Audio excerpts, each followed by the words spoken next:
आणि थेट जाणार आहोत विरोधी पक्षांच्या पत्रकार परिषदेत।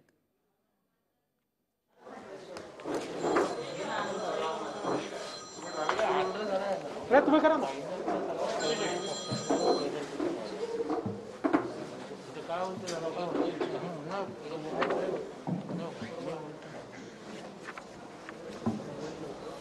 पत्रकार परिषदेला आपण सगळे सुरू करूया। एक 5-6 मिनिटं उशीर झाला त्याबद्दल दिलगिरी प्रथम व्यक्त करतो। आजच्या या 2 दिवसाचं म्हणावं अशा अधिवेशनाच्या पूर्वसंध्येला महाराष्ट्राचे सन्माननीय विरोधी पक्षनेते माननीय देवेंद्र फडणवीसजी, त्यांच्यासोबत भारतीय जनता पार्टीचे महाराष्ट्राचे अध्यक्ष चंद्रकांत दादा पाटीलजी, विधान परिषदेतील विरोधी पक्षनेते प्रवीण दरेकरजी, भारतीय जनता पक्षाचे वरिष्ठ नेते माजी मंत्री सुधीरभाऊ मुनगंटीवारजी आणि बरोबरीने आमच्या महायुतीतील आमचे सर्व मित्र पक्षात आरपीआय कडून अविनाश महातेकरजी, आमचे सन्माननीय आमदार विनायक मेटेजी आणि माजी मंत्री महादेव जानकरजी, सर्व मंडळी आपल्या सगळ्यांसमोर आज या अधिवेशनाच्या पूर्वसंध्येला याबद्दलची पार्श्वभूमी आणि भूमिका मांडणाऱ्या मी माननीय देवेंद्रजींना विनंती करतो। बरोबरीने आमचे आमदार संभाजी पाटीलजी, आमचे आमदार सर्व उपस्थित सर्व आमदार आणि बंधू भगिनींना मी विनंती करेन पत्रकारांना की आपण पत्रकार परिषदेला सुरुवात करूया। धन्यवाद आशिषजी। राज्य विधिमंडळाचं अधिवेशन उद्यापासून सुरू होत आहे आणि परवा संपत आहे। खरं म्हणजे एका दिवसाचं हे अधिवेशन आहे, कारण उद्या केवळ शोक प्रस्ताव होणार आहेत, त्यामुळे दुसरी कुठली चर्चा उद्या होणार नाही आणि परवा 5-6 तासात पुरवणी मागण्या आटपून टाकायच्या अशा प्रकारचे अधिवेशन होणार आहे। आणि याही 5-6 तासामध्ये चर्चा होईल की नाही हे आज सांगता येत नाही, कारण मागच्या वेळेस आपण बघितलं अशाच प्रकारचं एक दिवसाचं अधिवेशन केल्यानंतर चर्चेचा अर्धा वेळ हा सत्तारूढ पक्षाच्या गोंधळात वाया गेलेला देखील आपल्याला पाहायला मिळाला आणि केवळ 3 तासाचं अधिवेशन हे मागच्या वेळेस झालं। याही वेळेसचं अधिवेशन हे आता तरी 6-7 तासाच्या वर, कारण 6 वाजताचं गिलोटीन दाखवलं आहे, याचा अर्थ 11 ते 6 जर नीट झालं तर 7 तासाचं अधिवेशन हे केवळ या ठिकाणी होत आहे। खरं तर आमची मागणी होती की अधिवेशन नागपूरला झालं पाहिजे, कोरोनाच्या संदर्भातल्या अडचणी होत्या। मग आम्ही मागणी केली की ठीक आहे, आत्ता अधिवेशन मुंबईत घ्या आणि मार्चचं अधिवेशन हे नागपूरला झालं पाहिजे अशा प्रकारची घोषणा करा, पण ती काही घोषणा सरकारने केली नाही। हे अधिवेशन देखील किमान 2 आठवड्याचं झालं पाहिजे अशा प्रकारची आमची मागणी होती। मात्र राज्य सरकारने त्याही संदर्भात नकार दिला। एकूणच चर्चेपासनं पळून जाण्याची कृती राज्य सरकारची दिसते।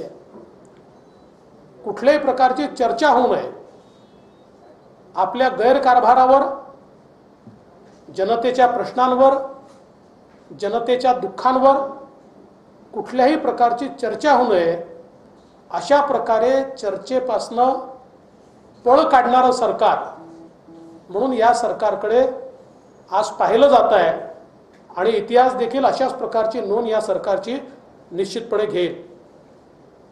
आज खरं तर आम्हाला माननीय मुख्यमंत्र्यांनी चहापानाकरता बोलवलं होतं, पण आम्ही एकमताने हा निर्णय केला की या सरकारच्या चहापानाला आम्ही जाऊ शकत नाही। आम्ही त्याच्यावर बहिष्कार टाकलेला आहे, कारण जे सरकार कुठलाही प्रतिसाद कुठल्याही घटकाला देत नाही अशा सरकारचं चहापान घेऊन कुठलाही फायदा नाही आणि म्हणून आम्ही चहापानावर बहिष्कार टाकलेला आहे। खरं तर आज राज्यातला शेतकरी प्रचंड मोठ्या संकटात आहे। कोकणापासून सुरुवात झाली आणि हळूहळू महाराष्ट्राच्या सगळ्या भागात कुठे चक्रीवादळ, कुठे अतिवृष्टी, कुठे गारपीट, अशा प्रकारे पूर्णपणे शेतकरी उद्ध्वस्त झाला. काही ठिकाणी तिबार पेरणीनंतर आलेलं पीक देखील उद्ध्वस्त झालंय. कापूस आणि सोयाबीन बोंडअळी आणि खोडकिडीने उद्ध्वस्त झालाय. तूर देखील आता जवळजवळ त्या ठिकाणी पूर्णपणे खराब झाली आहे. आणि वेगवेगळे जी पिकं आहेत या सगळ्या पिकांची अवस्था अशी आहे की अतिवृष्टीनंतर जे काही बदल घडले आहेत त्यातनं कीड वाढली आहे आणि त्यातनं मोठ्या प्रमाणात शेतकऱ्यांचं नुकसान झालंय. आणि विशेषतः अनेक ठिकाणी तर पावसाचे पंचनामे झाले पण त्याच्यानंतर जे पीक रोगराईने गेलं त्याचे पंचनामे देखील झालेले नाहीत. आणि विशेषतः विदर्भातल्या तर काही भागांमध्ये पूर्ण पीक गेल्यानंतर सरासरी पेक्षा कमी पाऊस आहे असं सांगून त्या ठिकाणी कुठली मदत करण्यात आली नाही. विशेषतः 25,000 आणि 50,000 रुपये देऊ अशी घोषणा करणाऱ्या सरकारने शेतकऱ्याच्या तोंडाला पानं पुसण्याचं काम केलं आणि कुठलीही भरघोस मदत, ठोस मदत शेतकऱ्यांना मिळाली नाही. आणि काही ठिकाणी तर कवडीचीही मदत ही शेतकऱ्यांना मिळालेली नाही. शेतकऱ्यांची दिवाळी देखील अंधारात गेलेली आहे. आज राज्यामध्ये आपण बघितलं मागच्या काळामध्ये इतक्या मोठ्या प्रमाणात कोरोनाचा प्रादुर्भाव आपल्याला पाहायला मिळाला आणि देशात सर्वाधिक कोरोनाने मेलेल्यांची संख्या ही महाराष्ट्रात आहे. जवळजवळ 48,000 लोक कोरोनाने या ठिकाणी मृत्युमुखी पडले आहेत. सातत्याने 35 ते 40% देशातले मृत्यू हे महाराष्ट्रात आहे. आणि आज देशभरामध्ये कोरोनाचा प्रादुर्भाव कमी झाल्यानंतर आणि विशेषतः मृत्यूच्या संख्येत लक्षणीय घट आल्यानंतर देखील आजही सर्वाधिक मृत्यू हे महाराष्ट्रातच होत आहेत. ही अत्यंत दुर्दैवाची परिस्थिती आहे. खरं म्हणजे या कोरोनाच्या संपूर्ण काळाचा पंचनामा करण्याची आवश्यकता आहे. आम्ही संकट काळ असल्यामुळे त्याच्यावर बोलण्याचं टाळलं, पण ज्या प्रकारचा भ्रष्टाचार कोरोना विरुद्धच्या लढाईमध्ये महानगरपालिका असतील, सरकारमध्ये असेल, या ठिकाणी पाहायला मिळाला तो खरोखर मन विषण्ण करणारा आहे आणि अतिशय संताप आणणारा अशा प्रकारचा आपल्याला या ठिकाणी हा कोरोनाच्या काळातला भ्रष्टाचार हा पाहायला मिळाला आहे. आणि म्हणून खरं तर आता मुख्यमंत्री म्हणतात की आपण कोरोनाची लाट थोपवण्यास यशस्वी झालो आहे. पूर्ण देशामध्ये कोरोनाची लाट कमी झाली असताना आजही सर्वात जास्त कोरोनातलं कॉन्ट्रीब्युशन हे महाराष्ट्राचं आहे. त्यामुळे कशाबद्दल आपली पाठ थोपटली जाते आहे आणि कशाबद्दल सरकार स्वतःला मार्क्स देते आहे हे आम्हाच्या समजेच्या बाहेर आहे, अनाकलनीय आहे. पण कुठेतरी कोरोना विरुद्धच्या लढाईत देशामध्ये महाराष्ट्र सरकार हे पूर्णपणे अपयशी झालं आहे हे मात्र निश्चितपणे आपल्याला त्या ठिकाणी दिसत आहे. आज ज्या प्रकारे महिलांवरचे अत्याचार वाढले आहेत, आता आम्हाला ऐकायला मिळालं की शक्ती कायदा त्याला कॅबिनेटनी मान्यता दिली आहे. आता कायदा काय हे पाहिल्याशिवाय त्याच्यावर कमेंट करता येणार नाही. या अधिवेशनात ते आणणार आहेत की नाही माहीत नाही. आणणार असतील तर त्याच्या चर्चेला वेळ कधी देणार आहेत? कारण 6 तास केवळ आपण मंत्र्याच्या उत्तरासहित पुरवणी मागण्यांना दिली आहेत. त्यामुळे या कायद्यावर चर्चा कशी होणार आहे? आमची तर मागणी असेल की याच्यावर सविस्तर चर्चा झाली पाहिजे. एक महत्त्वाचा कायदा आहे आणि त्यामुळे त्याची एकतर सरकारने सविस्तर चर्चा करावी किंवा त्या संदर्भातली आवश्यक ती जॉईंट सिलेक्ट कमिटी तयार करून आणि त्याच्या माध्यमातून कमिटीला लगातार बैठका घ्यायला लावाव्यात आणि त्यातनं त्याचा रिपोर्ट घ्यावा. पण किमान चर्चा तरी योग्य प्रकारची या बिलावर झाली पाहिजे आणि एक इफेक्टिव्ह कायदा हा तयार झाला पाहिजे. कारण आपण सगळ्यांनी बघितलं गेल्या काळामध्ये महिलांवरचे अत्याचार, विनयभंग, बलात्कार इतक्या मोठ्या प्रमाणात वाढले आणि विशेषतः कोविड सेंटरमध्ये पोलिसांच्या उपस्थितीत अनेक ठिकाणी अशा प्रकारचे बलात्कार झाले किंवा विनयभंग झाले हे देखील आपण बघितलंय. कायदा आणि सुव्यवस्थेची परिस्थिती ही अत्यंत गंभीर आहे आणि त्यामुळे याही संदर्भात आम्हाला अनेक विषय मांडायचे आहेत. आता या कमी वेळामध्ये किती विषय मांडता येतील या संदर्भात खरं म्हणजे आमच्या समोरही शंका आहे. आज विशेषतः महाराष्ट्राची सामाजिक घडी जी आहे ही कुठेतरी विस्कटते आहे. एकीकडे मराठा समाजाच्या आरक्षणाचा प्रश्न या सरकारच्या एकूणच भूमिकेमुळे सर्वोच्च न्यायालयामध्ये स्थगित होऊन आता मराठा समाजाला आरक्षणातून वंचित ठेवण्याचं काम हे या सरकारच्या माध्यमातून झालं आहे. आणि कुठल्याही प्रकारे मराठा आरक्षणाच्या संदर्भात ठोस भूमिका या सरकारने घेतली नाही आणि म्हणूनच आज ही परिस्थिती आहे की सर्वोच्च न्यायालयाची स्थगिती या कायद्याला मिळाली. खरं तर देशामध्ये तमिळनाडू आणि महाराष्ट्र हे दोनच राज्य असे आहेत की ज्यांचे आरक्षणाचे कायदे उच्च न्यायालयाने वैध ठरवले. बाकी सगळे अवैध ठरवले, उच्च न्यायालयानेच अवैध ठरवले. पण तमिळनाडूच्या कायद्याला सर्वोच्च न्यायालयाने घटनापीठाकडे पाठवताना त्याच्यावर स्थगिती दिली नाही.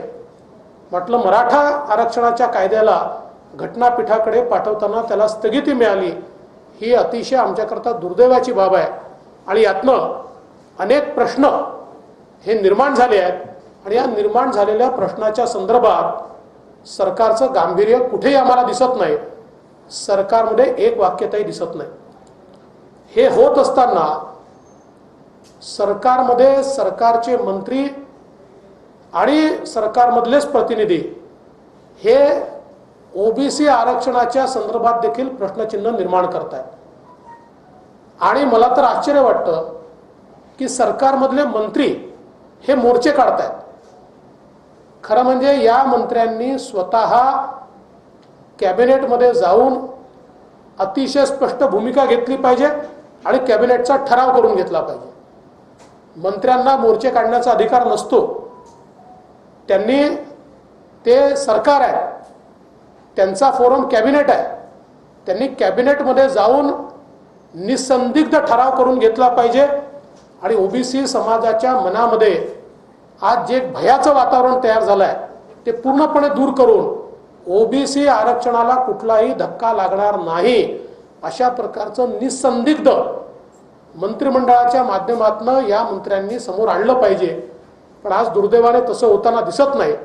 सरकारमधलेच काही लोक हे पत्र देऊन वेगळी भूमिका घेतात, काही मंत्री मोर्चे काढून वेगळी भूमिका घेतात आणि सरकारची आणि सरकारमधल्या पक्षांची नेमकी भूमिका काय आहे याबद्दल मात्र शंका आहे. आणि यातून महाराष्ट्रातली सामाजिक घडी जी आहे ती कुठेतरी विस्कटते आहे. आणि म्हणून आमचा आग्रह असेल की या संदर्भात स्पष्ट भूमिका, ही जी काही भूमिका चालली आहे बोटचेपी ही नाही किंवा तू मार मी रडतो मग मी मारतो तू रड ही भूमिका नाही. निसंदिग्ध भूमिका मराठा आरक्षणाच्या संदर्भात आणि निसंदिग्ध भूमिका ओबीसी आरक्षणाच्या संदर्भात या सरकारच्या माध्यमातून आली पाहिजे अशा प्रकारची आमची मागणी आहे. विद्युत देयकांच्या संदर्भात आपल्याला कल्पना आहे की ज्या प्रकारे घुमजाव या सरकारने केलाय, आमचे कोल्हापूरचे अध्यक्ष समरजितराजे गाडगे यांनी काल एक ट्विट केलं आणि त्यात त्यांनी दाखवलं की जे घर कोल्हापूरच्या पुरात वाहून गेलं त्यालाही 2,500 रुपयाचं बिल, म्हणजे घरच अस्तित्वात नाहीये आणि त्यालाही बिल कसं देण्यात आलेलं आहे हे देखील त्यांनी दाखवलं. अशी अनेक उदाहरणं आहेत. आणि मोठ्या प्रमाणात या संदर्भात सरकारने जे घुमजाव केलाय याही संदर्भात आम्ही सरकारला निश्चितपणे जाब विचारणार आहोत. मुंबईचा विकास आणि विशेषतः मेट्रोच्या संदर्भात ज्या प्रकारे या सरकारने कारवाई केली आहे मेट्रोचं कारशेड कांजूरमार्गला नेण्याच्या संदर्भात या सरकारची समिती, सौनिक समिती, ज्याच्यामध्ये काही सेक्रेटरीज आहेत आणि फॉरेस्टचे लोक आहेत, यांनी निसंदिग्ध अहवाल दिला आहे की कारशेड कांजूरमार्गला नेण्याने सरकारचं नुकसान होईल, मेट्रोचं नुकसान होईल, पर्यावरणाकरता ते योग्य नाही आहे आणि मोठा भूर्दंड आपल्याला भरावा लागेल.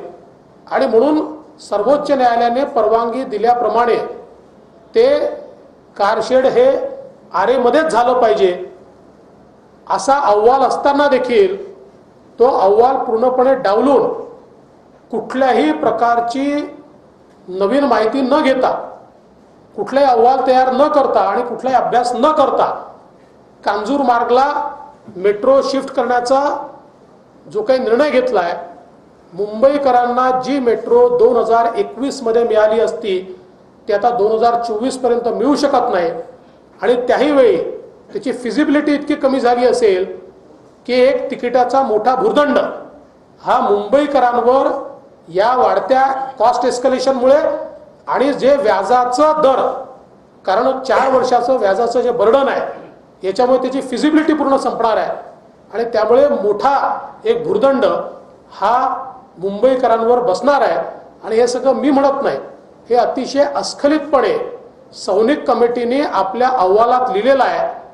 केवळ राजकीय हेतूने आणि इगोने आज मुंबईकरांना मिळणारी मेट्रो ही 4 वर्ष पुढे नेण्याचं काम या सरकारच्या वतीनं होत आहे. एवढंच नाही तर आज एक अघोषित आणीबाणी देखील या राज्यामध्ये लागलेली आम्हाला दिसते. विशेषतः पत्रकार असो की सामान्य माणूस असो, सरकारच्या विरुद्ध बोलायचं नाही. सरकारच्या विरुद्ध बोलला तर तुम्हाला कुठल्या तरी केसमध्ये आम्ही फसवू किंवा तुम्हाला जेलमध्ये टाकू, अशा प्रकारे अघोषित आणीबाणी या महाराष्ट्रात लागली आहे.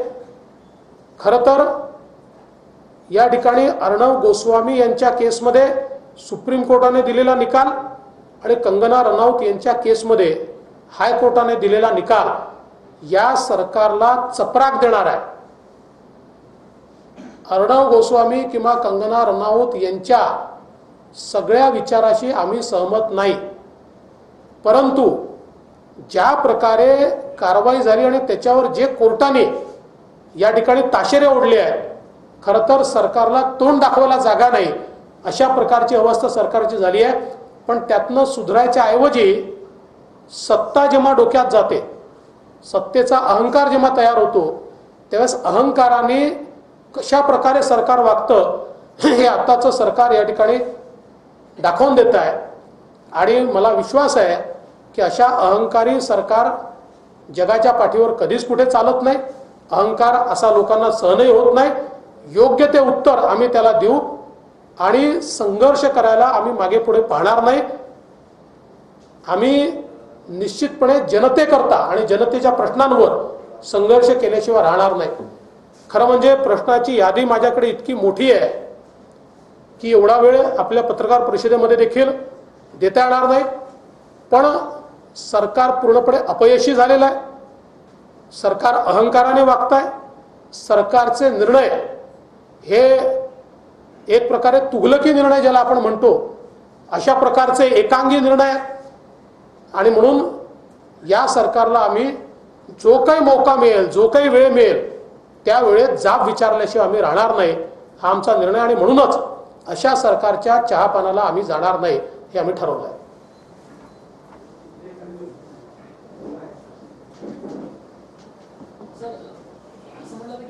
पहिलं राज्य सरकार असेल की 1 वर्ष पूर्ण झालं आणि 1 अधिवेशन पूर्ण झालं. खरंच आहे. म्हणजे या राज्य सरकारमध्ये एकही अधिवेशन पूर्ण तर सोडाच, पण एका अधिवेशनात एक जे म्हणजे 3 अधिवेशनं होतात त्यातलं जे छोट्यातलं छोटं अधिवेशन असतं तेवढाही कालावधी केला नाही आहे या सरकारने. अशा प्रकारची या सरकारची अवस्था. सर तुम्ही देखील 5 वर्ष हा सगळा कार्यकाळ बघितलाय. इतक्या गोष्टी त्यांनी म्हणजे सगळं काही सुरू होतंय, पण खरंच एक ऍडमिनिस्ट्रेशन लेवलला असेल किंवा इतर गोष्टी जर बघितल्या तर अधिवेशन घेणं खरंच शक्य नव्हतं का? एखादा आठवडा असेल, 2 आठवडा असेल, ही सगळी व्यवस्था पाहता निश्चितपणे शक्य होतं अधिवेशन. मला एक सांगा, आम्ही सगळे पक्षाचे लोक प्रचारात जातोय आपापले मेळावे घेतोय. म्हणजे आता काल पवार साहेबांचा जन्मदिवस झाला, आमच्या त्यांना शुभेच्छाच आहेत. लोकांनी उत्साहाने मेळावे केले, त्यांच्या पक्षाने मेळावे केले, तिथे लोक उपस्थित होते. आम्ही आमच्या पक्षाचा आज मेळावा केला किंवा त्याच्या आधी आम्ही मेळावा केला. सगळे पक्ष इथे बसलेले आमचे मित्र पक्ष आहेत, त्यांचे मेळावे चालले आहेत, काँग्रेसचे मेळावे चालले आहेत, एनसीपीचे मेळावे चालले आहेत. मग हे सगळं होऊ शकतं तर अधिवेशन का होऊ शकत नाही? अधिवेशन घेण्याला काय अडचण आहे? टीका अशी झाली कृषी कायद्याबद्दल, विरोधक असं म्हणतात की व्यवस्थित चर्चा लोकसभेत किंवा राज्यसभेत संसदेत झाली नाही. असं असताना दुसरीकडे मात्र राज्यात शक्ती विधेयक येत आहे, त्याच्यावर देखील जर ते उद्या मांडलं जाणार असेल या अधिवेशनामध्ये चर्चाच होऊ शकत नाही. हे आमची तर मागणी असेल की चर्चा झाली पाहिजे. आणि या कृषी कायद्यांच्या संदर्भात ते जे सांगतायत चर्चा झाली नाही, चर्चा भरपूर झाली. मात्र जेव्हा ते राज्यसभेत गेलं त्यावेळी चर्चा करा असं म्हणत असताना वेलमध्ये येऊन केवळ नारेबाजी झाली. म्हणजे या ठिकाणी चर्चा करायची नाही आणि केवळ नारेबाजी करायची आणि मग सांगायचं चर्चा झाली नाही, योग्य नाही आहे. स्टँडिंग कमिटीमध्ये या विषयांवर मी परवाच्या पत्रकार परिषदेत कोणी स्टँडिंग कमिटीत काय भूमिका मांडली हे देखील सांगितलेलं आहे. त्यामुळे भरपूर प्रत्येक पक्षाने आपली भूमिका स्टँडिंग कमिटीत मांडली आहे. आणि सुदैवाने किंवा दुर्दैवाने या प्रत्येक पक्षाने कशा प्रकारे शेतकऱ्यावर एपीएमसीत अन्याय होतोय, कशा प्रकारे त्या ठिकाणी लुटलं जात आहे शेतकऱ्यांना, हाच विषय मांडला. यालाच लागून शेतकरीच्या मुद्द्यावरून पुन्हा एकदा शरद पवार हे देशाचं नेतृत्व म्हणजे वेगळी विरोधकांची मोड बांधण्याची प्रयत्न करतात अशी एक चर्चा होते. तुम्ही कसं बघता? कारण किसान आंदोलन सुरू आहे गेल्या अनेक दिवसांपासून आणि हळूहळू ते वाढतंय. जयपूर हायवे बंद करणं असेल किंवा आग्रा असेल. सर याला जोडून फक्त आहे की काल प्रफुल्ल पटेल पुन्हा म्हणतात की बाबा शरद पवार दोनदा पंतप्रधान होऊ शकले असते, काँग्रेसच्या नेत्यांनी होऊ दिलं नाही. हे सगळं अधिवेशनाच्या आधी सगळं केलं जातं. आम्हाला हेच समजत नाही आहे की म्हणजे आम्हीच कन्फ्यूज झालो आता. याचं कारण त्यांच्यातले काही म्हणतात की पवारसाहेब UPAचे चेअरमन होणार आहे. मग पवारसाहेब सांगतात अशी कुठलीच ऑफर नाही आहे. मग कोणीतरी म्हणतं पवारसाहेब मोड बांधतायत. मग कोणीतरी असं सांगतं की पवारसाहेबांना तर काँग्रेसने धोकाच दिला आहे, त्यांच्या पाठीचाच खंजीर खुपसला आहे. तर मला असं वाटतं की एकदा त्यांचं सगळं स्थिरस्थावरून ठरलं नेमकं काय करायचं आहे की मग आम्ही त्याच्यावर रिॲक्शन देऊ.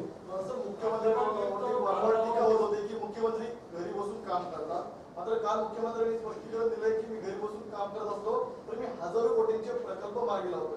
तुम्हाला ते पाहायला मिळतात का? आम्ही त्याची यादी त्यांना नक्की मागू. असे कुठले प्रकल्प त्यांनी मार्गी लावले आहेत अजूनपर्यंत तर आम्हाला ते दिसले नाही. कारण आत्तापर्यंत माननीय मुख्यमंत्र्यांनी ज्या ज्या ठिकाणी व्हिजिट केली ते सगळे प्रकल्प आमच्या सरकारने सुरू केलेले प्रकल्प आहेत. एकही प्रकल्प या सरकारमध्ये सुरू झालेला नाही आहे. त्याच्यामुळे त्यांनी नेमके कुठले प्रकल्प क्लिअर केले ते आपण त्यांच्याकडनं यादी जरूर मागू. सर याला लागूनच काही योजना फडणवीस सरकारच्या काळात सुरू झाल्या पण त्या अचानकपणे बंद करण्यात आल्या. कुठलंही कारण त्याला दिलं गेलं नाही. जसं की धनगरांसाठी एक महत्वाची योजना होती, 1000 कोटी मंजूर देखील झाले होते, पण ती म्हणजे का बंद केली किंवा त्याच्याबद्दल काही चर्चा नाही. अशा अनेक योजना केवळ राजकीय हेतुपोटी हे झाल्या असं वाटतं? 100% राजकीय हेतुपोटी झाल्या. म्हणून अनेक वेळा जेव्हा मी माध्यमांमध्ये न्यूज पाहतो की देवेंद्र फडणवीसांना धक्का, ही योजना बंद केली, त्यावेळेस मी म्हणतो मला कशाचा धक्का? मला थोडी योजनेचा फायदा. धनगर समाजाला धक्का तर धनगर समाजाला दिलाय. शेतकऱ्यांची योजना बंद केली तर मला कशाचा धक्का? तो शेतकऱ्यांना धक्का दिलाय. कारण त्या योजनेत मला तर फायदा नाही आहे, तो शेतकऱ्यांनाच फायदा आहे. जलयुक्त शिवारची योजना जर बंद केली तर प्रत्येक गावाला त्याचा नुकसान आहे, त्याचं मला काय नुकसान आहे? केवळ राजकीय आकसापोटी चालू असलेल्या चांगल्या योजना बंद करण्याचं काम हे सरकार करत आहे. आमची तर या सरकारला मागणी आहे, जसं माननीय बाळासाहेब ठाकरेंचं नाव हे समृद्धी महामार्गाला दिलं त्यामुळे त्याचं काम व्यवस्थित चाललं आहे. असे कुठले नावं जर त्यांना द्यायचे असतील तर आमच्या योजनांना त्यांनी जरूर द्यावेत आणि त्या योजना चालवाव्यात. राज्यपाल नियुक्त 12 नावं अजूनही जाहीर झाली नाहीये. आपण जसं बघता राज्यपाल आणि सत्ताधारी यांच्यामध्ये दोघं राजकारण चालू आहे असं वाटतं. आणि दुसरं बघता आपण भाजपने त्यांच्या जुन्या मित्र पक्षांना काय दूर ठेवले की काय? कारण मध्ये असं आम्ही ऐकलं होतं की जानकर नाराज आहेत, किशन पडळकर यांना ही जी चर्चा त्याच्याबद्दल आपलं काय म्हणणं? पहिल्या प्रश्नाचं उत्तर असं आहे की मी काही राज्यपालांचा प्रवक्ता नाही, त्यामुळे या संदर्भातलं उत्तर राज्यपाल महोदयच देऊ शकतील. मला विश्वास आहे की राज्यपाल महोदय हे एक सीझन्ड पॉलिटिशियन राहिलेले आहेत, त्यांना कायदा आणि संविधान कळतं. त्यामुळे त्यानुसार ते योग्य कारवाई करतील. जानकर साहेबांच्या संदर्भात अशा प्रकारच्या बातम्या ज्या दिल्या जातात त्यांनी स्वतः त्या ठिकाणी सांगितलं, असं आहे, गोपीचंद पडळकर हे आमच्या पक्षाचे नेते आहेत. जानकर साहेब एका पक्षाचे अध्यक्ष आहेत आणि त्यांनी त्या दिवशी सांगितलं की जवळजवळ 30 राज्यांमध्ये त्यांचा पक्ष आहे. त्याच्यामुळे मला असं वाटतं की आमच्या पक्षातले जे धनगर समाजाचे कार्यकर्ते किंवा आमदार आहेत ते त्यांचं काम करतात. राम शिंदे आमचे होते. याचा अर्थ काही जानकर साहेबांच्या पॅरलल कोणी आणून ठेवला आहे असा त्याचा अर्थ नाही आहे. आणि हे जानकर साहेबांना माहिती आहे, त्यामुळे तुम्ही काळजी करू नका. जानकर असं आहे, आपल्या राज्यात आत्ता परिस्थिती अशी आहे की कामाकरता देखील जर सरकारच्या एखाद्या नेत्याला भेटायला गेलं तर जणू काही आता पक्षप्रवेशच होणार आहे अशा प्रकारच्या बातम्या त्या ठिकाणी येतात. मला कोणीतरी विचारलं तर मी स्पष्टपणे सांगितलं की महादेवराव जानकरांना मी ओळखतो, एखादी गोष्ट पटली नाही तर माझ्याशी येऊन भांडण करतील, राष्ट्रवादीकडे तर ते जाऊच शकत नाहीत. सर, तुमच्यावर एक आरोप होतो की ईडीच्या माध्यमातून नोटीस पाठवून तुम्ही ऑपरेशन लोटस सुरू करण्याचा प्रयत्न करताय. प्रताप सरनाईकांना नोटीस दिली आहे, त्या आरोपावर तुमचं म्हणणं काय? मी ईडीचाही प्रवक्ता नाही, त्यामुळे या संदर्भात ईडीला विचारलं पाहिजे. मात्र ज्या बातम्या बाहेर येत आहेत माध्यमातूनच कळत आहेत, आम्हाला काही ईडी येऊन सांगत नाही, ते अतिशय विषण्ण करणारे आहेत. म्हणजे आता त्यातलं खरं खोटं मला माहीत नाही, पण समजा जर पाकिस्तानी नावाचं काय ते क्रेडिट कार्ड वगैरे असेल समजा, तर हे फार गंभीर आहे. मग यात राजकारण कुठे आलं? त्यामुळे मला असं वाटतं की या संदर्भात हे तर अतिशय गंभीर आहे. आता या संदर्भात जे काय सत्य काय ते ईडी सांगेल, मी काही ईडीचा प्रवक्ता नाही. शिवसेनेचं असं म्हणणं आहे की आमदार फोडण्यासाठी आणि सरकार पाडण्यासाठी असा दबाव तंत्र वापरलं जाते भाजपकडनं, सीबीआय आणि ईडीचं. असं आहे की भारतीय जनता पक्षाला सरकार पाडण्यात रसच नाही आहे. का पाडायचं आम्ही? जे सरकार स्वतःच्या अंतर्विरोधाने एक दिवस पडणार आहे ते सरकार पाडण्याची आम्ही त्या ठिकाणी प्रयत्न देखील का करावे? मुळात असं आहे की जेव्हा एखाद्या व्यक्तीवर कारवाई होते त्यावेळी अशा प्रकारचे आरोप प्रत्यारोप केले जातात. आता तुम्ही मला सांगा, पोलिसांचा गैरवापर रोज हे सरकार करत आहे. आमच्या कुठल्या व्यक्तीने पोस्ट जरी टाकली तरी देखील त्याला जेलमध्ये टाकलं जात आहे. म्हणजे बाकी सोशल ॲक्टिव्हिस्ट सोडून द्या, आमच्या पक्षाचे कार्यकर्ते यांनी जर एखादी पोस्ट टाकली तरी त्यांना धमकवलं जात आहे. हा गैरवापर यांचा चाललेला आहे. आणि एवढंच काय, तर स्वतः जे विधान परिषदेचे विरोधी पक्ष नेते आहेत यांना देखील दाबण्याचा प्रयत्न. मुंबई बँकेच्या संदर्भात जी इन्क्वायरी क्लोज झाली आहे, बंद झालेली इन्क्वायरी आहे, ती इन्क्वायरी पुन्हा आम्ही सुरू करू, तुम्ही आमच्या विरुद्ध बोलू नका, अशा प्रकारे त्यांना दाबण्याचा प्रयत्न चाललाय. आम्ही थोडे काही त्याच्यामध्ये घाबरतो, आम्ही तर बोलणारच आहोत. सर, मुंबईमध्ये अजून लोकल सुरू झाली नाहीये, मात्र मुख्यमंत्री ज्या परिसरात राहतात त्या परिसरामधल्या मोठ्या पबमध्ये नाईट लाईफ सुरू झालेली आहे आणि त्यामुळे कोरोना वाढतोय असा अहवाल स्वतः मुंबईच्या कमिशनरांनी मुख्यमंत्र्यांना दिलेला आहे. त्याकडे कसं पाहता? नाही, नाईट लाईफची मागणी जुनीच आहे. आम्ही दुर्दैवाने आमच्या सरकारच्या काळात ती मागणी मान्य करू शकलो नाही. आता त्यांचं सरकार आहे त्यामुळे बहुतेक अशी जी तुम्ही विरोध करून मागणी मान्य झालेली दिसते बांद्र्यामध्ये. सर, वर्षभराचा हा सगळा काळ आहे, शेतकरी असतील किंवा अनेक मुद्दे असतील, ताकदीनं विरोधी पक्षाला सरकार पकडण्याचा योग आला नाही, कारण अधिवेशन होत नाहीये किंवा इतर ठिकाणी देखील संधी येत नाहीये. तुम्हाला असं वाटतंय का की आता ग्राउंडवर एका ताकदीनं सरकारच्या विरोधात केलं पाहिजे? कारण मागच्या वर्षभरात बघितलं तर अशी संधीच येत नाही, कोरोनाची अडचण असेल. आम्ही ते करणारच आहोत. आम्ही थोडंसंच केलं तर मुख्यमंत्र्यांनी पंतप्रधानांकडे तक्रार केली आमची DC मध्ये किंवा हे असे वागतात म्हणून. पण आमचं कामच ते आहे, जोपर्यंत समाजाच्या दुःख आणि दैना ही आम्हाला पाहायला मिळते तोपर्यंत ती मांडण्याकरता आम्ही रस्त्यावर उतरू, आम्ही आंदोलनं करू, आमची तक्रार झाली तरी आम्ही ती निश्चित करू. सर, ओबीसी नेते येऊन तुम्हाला आज भेटले होते, त्यांनी काही मागण्या सुद्धा सांगितल्या की अधिवेशनामध्ये तुम्ही भेटलं पाहिजे. मात्र हे 3 पक्षाचं सरकार असताना ओबीसी नेते आंदोलन करतात, या 3 पक्षांमध्ये सुसंवाद नाही का आणि जाणीवपूर्वक ओबीसी समाजाचा प्रश्न ऐरणीवर आणला जातो का? माझं मत तर असं आहे की या बाबतीत या 3 पक्षांमध्ये अतिशय चांगला संवाद आहे, ठरवून चाललेला आहे. तू एक भूमिका मांड, त्याच्या विरुद्धची भूमिका मी मांडतो आणि मी तिसरा तटस्थ राहतो, अशा प्रकारे ठरवून या ठिकाणी या भूमिका मांडल्या जात आहेत. राजकीय नाट्य केलं जात आहे आणि त्यातनं समाजामध्ये दुफळी तयार केली जाते. तर कोरोनाच्या काळामध्ये मास्क आणि पीपीई किटच्या किमती 4 पट 10 पट वाढल्याचा आरोप झाला. पत्रही प्रवीण दरेकरांनी दिलं होतं. त्याच्यामध्ये काही अधिकाऱ्यांची चौकशी सुरू झाली आहे. तुम्हाला वाटतं काय अधिकाऱ्यांसोबत काही लोकप्रतिनिधी आणि राजकीय लोकांची सुद्धा चौकशी व्हावी काय प्रकरणामध्ये? तुम्ही अधिवेशनात असं आहे की जे त्याच्यामध्ये असतील त्या प्रत्येकाची चौकशी झाली पाहिजे. म्हणजे अगदी समजा जर लोकप्रतिनिधी असतील तर त्यांची झाली पाहिजे, नसतील तर त्यांची करण्याचं कारण नाही आहे. जे जे याच्यात सामील असतील त्यांची चौकशी झाली पाहिजे. कल राज्य विधानसभा का सत्र शुरू हो रहा है और मात्र 2 दिन का सत्र इस सरकार ने आयोजित किया है. वैसे तो ये सत्र नागपुर में होना चाहिए था, किंतु ये सत्र नागपुर की जगह मुंबई में आयोजित किया गया. हमारी मांग थी कि अगर महाराष्ट्र में अलग अलग पॉलिटिकल पार्टियों के सम्मेलन हो सकते हैं तो फिर सत्र क्यों नहीं हो सकता. कम से कम 2 सप्ताह का सत्र होना चाहिए. किंतु इस सरकार ने उस मांग को ठुकराया. ये सरकार चर्चा से घबराती है, चर्चा से दूर भागती है. इसीलिए हम लोगों ने तय किया है कि जो सरकार किसानों के प्रश्न पर, गरीबों के प्रश्न पर, महिलाओं के प्रश्न पर संवाद नहीं करती, ऐसी सरकार के चायपान में हम नहीं जाएंगे. हमने चायपान पर बहिष्कार किया है. इस सरकार ने किसानों के साथ छलावा किया है. महाराष्ट्र के भिन्न भिन्न भागों में इतने बड़े पैमाने पर असमय बारिश होने के बाद या चक्रवात आने के बाद जिस प्रकार से नुकसान हुआ, जो हमारे विरोधी पक्षनेते देवेंद्र फडणवीस संवाद साधत होते. मराठा समाजाला ठाकरे सरकारनं वंचित ठेवलं. पत्रकार परिषद त्यांची अधिवेशन सुरू होण्याआधीची. मराठा आरक्षणाच्या मुद्द्यावर सरकारची ठोस भूमिका नाहीये. सोबतच भाजपला सरकार पाडण्यात रस नाही. अंतर्विरोधानं, अंतर्गत वादानंच हे सरकार पडेल असंही देवेंद्र फडणवीस या ठिकाणी म्हणाले.